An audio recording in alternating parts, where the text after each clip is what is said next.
It's been said that where there is a brave man in the thickest of the fight, there is the post of honor. Today we pay tribute to an American who placed himself in the thick of the fight, again and again and again. In so doing, he has earned our nation's highest military decoration, the Medal of Honor. Of all the Medal of Honor recipients in recent decades, Dakota is also one of the youngest. He's 23 years old, and he performed the extraordinary actions for which he is being recognized today when he was just 21 years old. Despite all this, I have to say Dakota is one of the most down-to-earth guys that you will ever meet. In fact, when my staff first tried to arrange the phone call so I could have told him that I'd approved this medal, Dakota was at work at his new civilian job on a construction site. He felt he couldn't take the call right then because he said, if I don't work, I don't get paid. So we arranged to make sure he got the call during his lunch break. I told him the news, and then he went right back to work.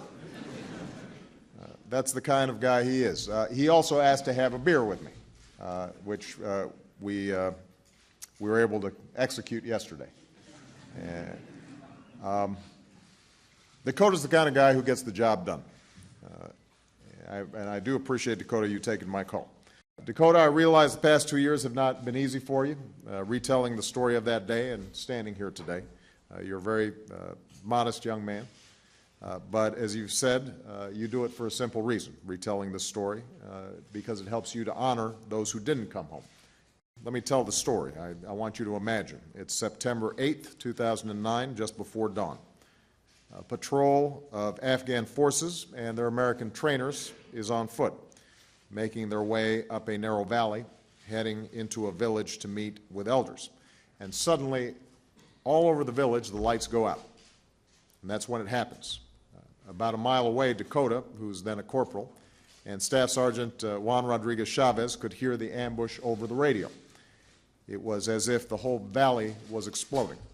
And soon the patrol was pinned down, taking ferocious fire from three sides. Men were being wounded and killed, and 4 Americans, Dakota's friends, were surrounded. 4 times Dakota and Juan asked permission to go in. 4 times they were denied. They were told, too dangerous. The story of what Dakota did next will be told for generations. He told Juan they were going in. Juan jumped into a Humvee and took the wheel. Dakota climbed into the turret and manned the gun. They were defying orders, but they were doing what they thought was right. So they drove straight into a killing zone, Dakota's upper body and head exposed to a blizzard of fire from AK-47s and machine guns, from mortars and rocket-propelled grenades. Coming upon wounded Afghan soldiers, Dakota jumped out and loaded each of the wounded into the Humvee, each time exposing himself to all that enemy fire. They turned around and drove those wounded back to safety. And those who were there called it the most intense combat they'd ever seen. Dakota and Juan would have been forgiven for not going back in. But as Dakota says, you don't leave anybody behind. For a second time, they went back into the inferno.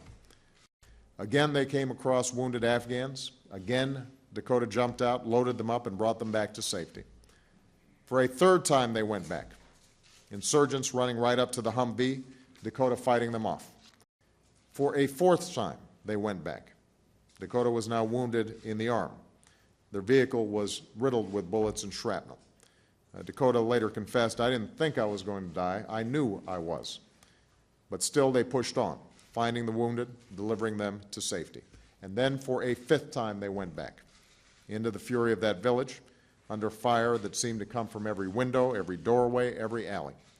And when they finally got to those trapped Americans, Dakota jumped out, and he ran toward them, drawing all those enemy guns on himself, bullets kicking up the dirt all around him. He kept going until he came upon those 4 Americans laying where they fell, together as one team. Dakota and the others who had joined him knelt down, picked up their comrades, and through all those bullets, all the smoke, all the chaos, carried them out one by one. Because, as Dakota says, that's what you do for a brother. And Dakota says he'll accept this medal in their name. In keeping with Dakota's wishes for this day, I want to conclude by asking now Gunnery Sergeant Rodriguez Chavez and all those who served with Dakota, the Marines, Army, Navy, to stand and accept the thanks of a grateful nation.